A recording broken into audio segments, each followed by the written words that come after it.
Hello class, it is EDUC 11 time again with Ma'am Eliza. Let's talk about maturation theory by Arnold Gesell, a very important concept in developmental psychology and education. Arnold Gesell was an American psychologist and pediatrician who studied how children grow and develop. He is best known for his maturation theory, which emphasizes that child development follows a natural order that is largely determined by genetics. In other words, Gesell believed that children will develop certain skills and abilities when their bodies and brains are ready. Just like how a seed grows into a tree when the conditions are right. Teachers and parents can guide and support, but they cannot rush or force development to happen before it's time. Key ideas of Gesell's maturation theory: 1. Development unfolds in a fixed sequence. 2. Genetics plays the biggest role. 3. Readiness is important. 4. Individual differences. Development unfolds in a fixed sequence. For example, almost all babies learn to lift their heads before they can sit, crawl before they can walk, and babble before they can talk. The order is the same, even though the exact age may vary a little. Genetics plays the biggest role. According to Gesell, nature is more powerful than nurture.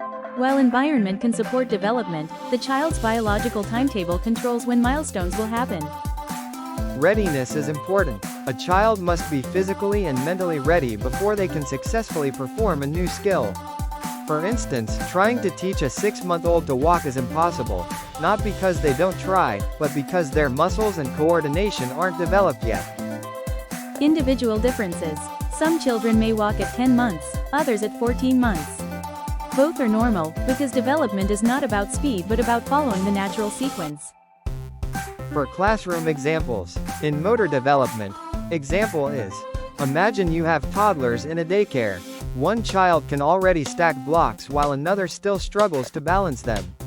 According to Gesell, this is not because one child is smarter, but because their fine motor skills are maturing at different rates.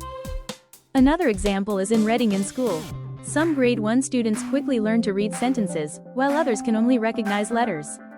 A teacher applying Gesell's theory will understand that some children are not yet developmentally ready for fluent reading, and pushing them too hard may lead to frustration. Instead, the teacher provides practice and exposure until the child's brain is ready. Example in terms of behavioral readiness.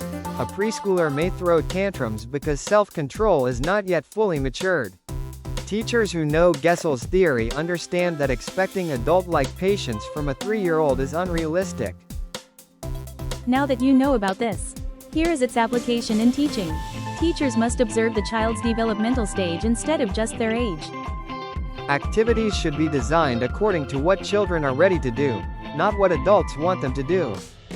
Support and encouragement are important, but rushing or pressuring children may harm their confidence. Think of a child like a plant. You can water it, give it sunlight, and take care of it, but you cannot make it bloom before its natural season. Gesell's theory reminds us that children grow and learn at their own natural pace. Gesell's maturation theory teaches us that development is guided by nature's timetable, and as teachers or parents, our role is to provide the right environment, patience, and encouragement until the child is ready. Thank you for spending your 4 minutes with me. One with you in learning, Ma'am Eliza.